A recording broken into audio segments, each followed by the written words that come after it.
What's going on, YouTube? I'm gonna sing for some reason.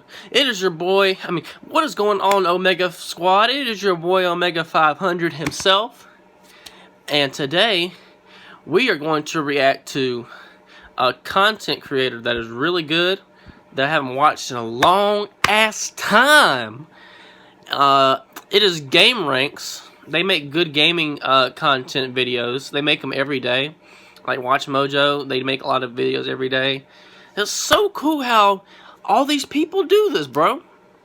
So today, the video we're going to react to is 10 video games from the 2000s, you know, the decade, that are still good today. You know, the graphics. So, this is by Game Ranks, like I said. If you want to watch the original video, the link will be in the description down below me. See? Get it? I stole that from Blasphemous HD, because if you do not know, below me, I think, is the joke. I don't know. But we'll get into it, bro. Most video games look way nicer now than they did back in the 2000s, but there are some games that hold up pretty damn well. Today on Game Ranks, here are 10 games from the 2000s that graphically still hold up. So, before we start, I think the games that are still good today are the Star Wars games like Republic Heroes. Those were good. Halo 3 looks pretty good now. Let's see. Some of the Star Wars games look pretty good. Halo 3 looks good. Let me see. Do I have any other video games that look good today? Well, like I said, I've only played... The reason why I'm just listing Star Wars and Halo 3 is because I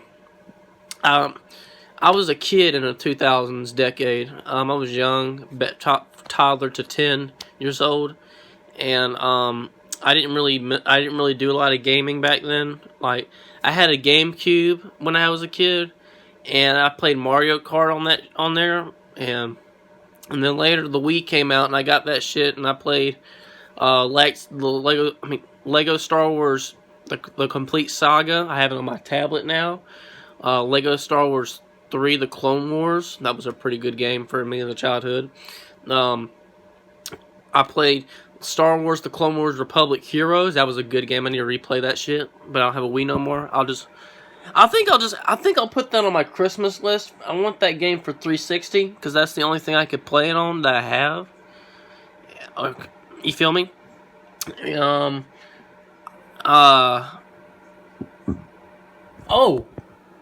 This Family Guy game, I'm gonna show it to you guys.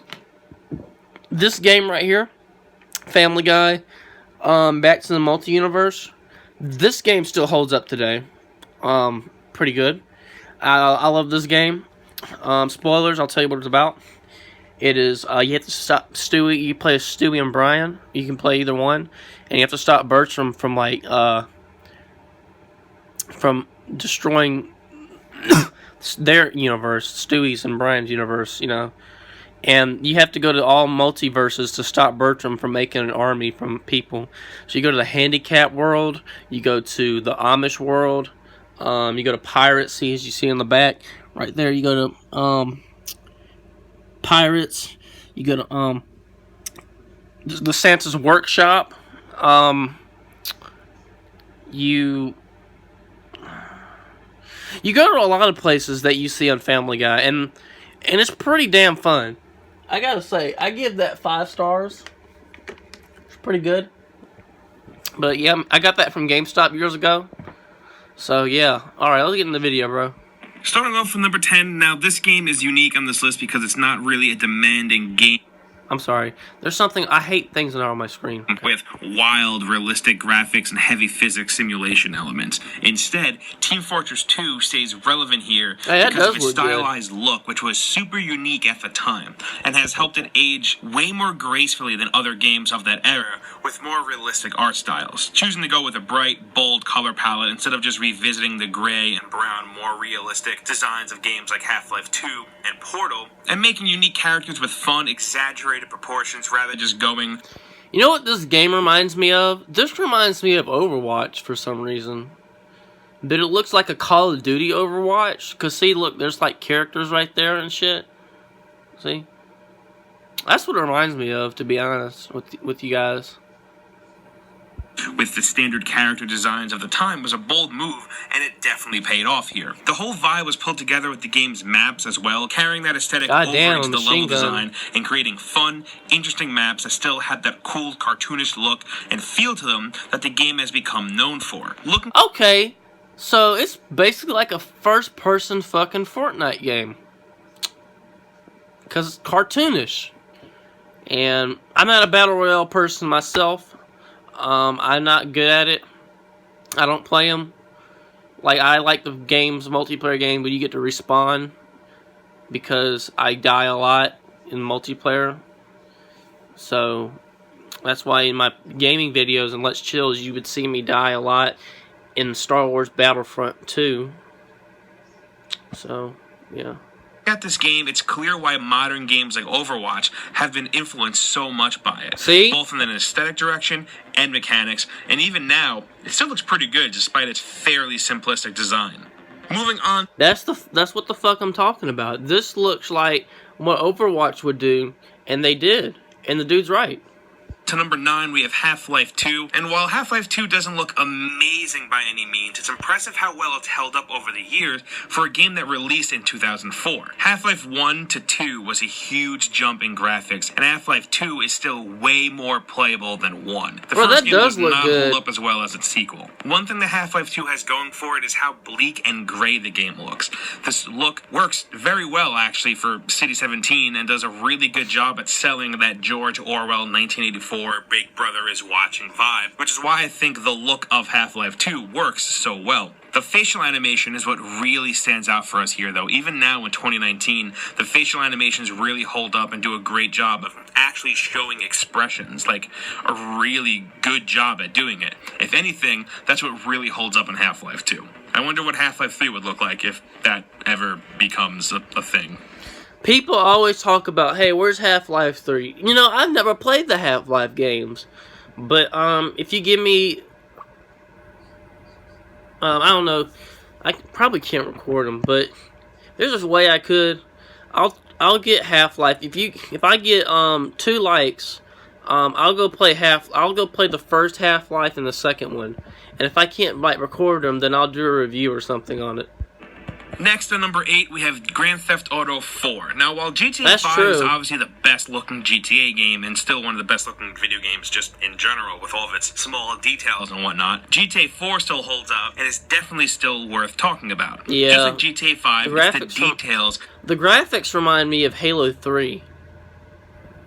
That GTA 4 gets right, specifically with its setting, which is Liberty City, that's based off of New York City. It does a great job of recreating New York and really capturing what it's like, or at least what it was like 10 years ago. From the garbage in the streets to the fire escapes, I actually felt like I was walking around in a living, breathing New York City. Obviously, yeah, you can get it looking even better with mods, but we're specifically talking about the base game here. It did a great job at capturing the feel of different boroughs and neighborhoods as well. Also including some famous landmarks such as the Empire State Building, the Flatiron Building, and the Statue of Liberty. Rockstar's always been good with nailing the settings of their game, so it's really no surprise that they nailed it here as well.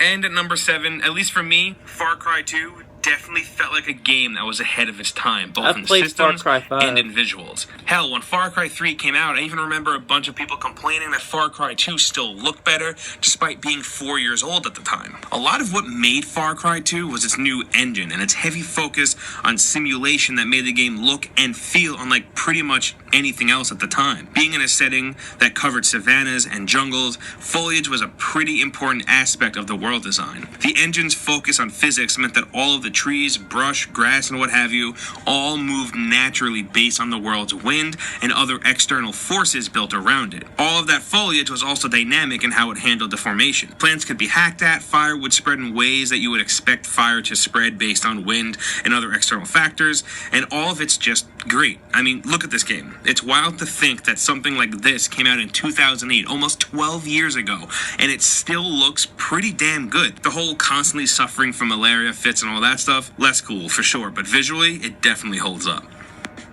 Moving on to number 6, we have Splinter Cell Chaos Theory. This is one that still to this day surprises me with how good it looks. This was one of the first games I played where I feel like they really nailed lighting and the difference between light and dark. Obviously, as you know, Splinter Cell is a stealth game, so you find yourself slinking around in the dark quite often, and you can tell a lot of time went into making the dark really dark. When you turn off the lights on a group of enemies, it's like pitch black, and walking around with your night vision goggles like right in front of them and them not being able to see you walking around, it was like the coolest thing. I felt so powerful. It's so good that even some modern horror games can take notes on how Chaos Theory handles their darkness and their shadows. The light here as well was amazing, the way it would bounce off of Sam's sneaking suit or reflect off of him when he...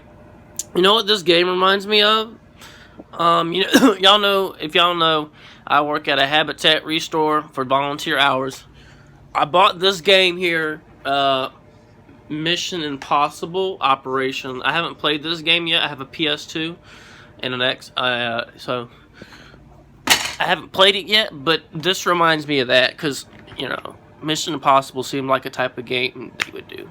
Was wet from rain, and the shadows it would create when shining through the windows or trees. For an Xbox game, it was really impressive, and honestly, I still think that even today, it's still impressive.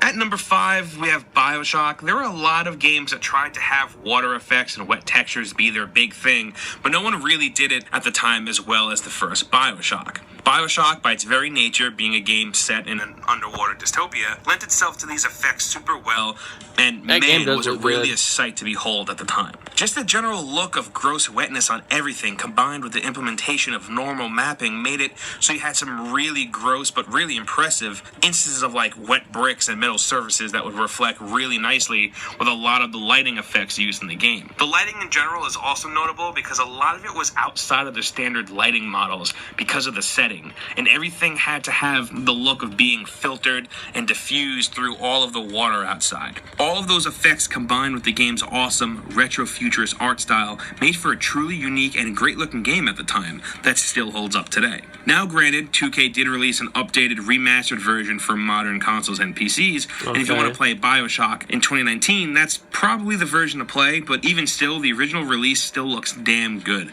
especially when you think about how it came out in 2007.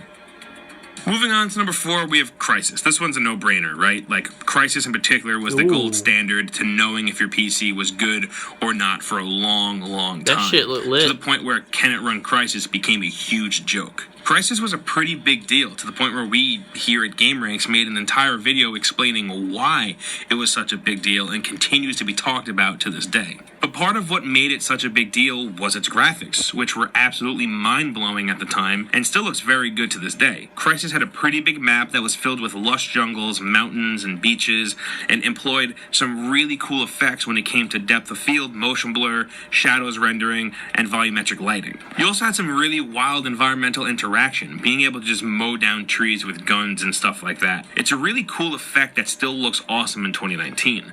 In a lot of ways, the game feels like a tech demo that they spun out into a game just so they can show the world the cool stuff they were able to do. Another big reason Crysis was so notable is that it was one of the first games to ever support DirectX 10, which allowed the game to use around 85,000 shaders, which was still a pretty cutting-edge piece of tech back in 2007. The follow-up, Crysis Warhead, had a significantly lower barrier to entry, and with it some downgrades to the physics systems and overall visuals, but it still looks damn good when comparing it to other games, and it shows that the engine definitely held up.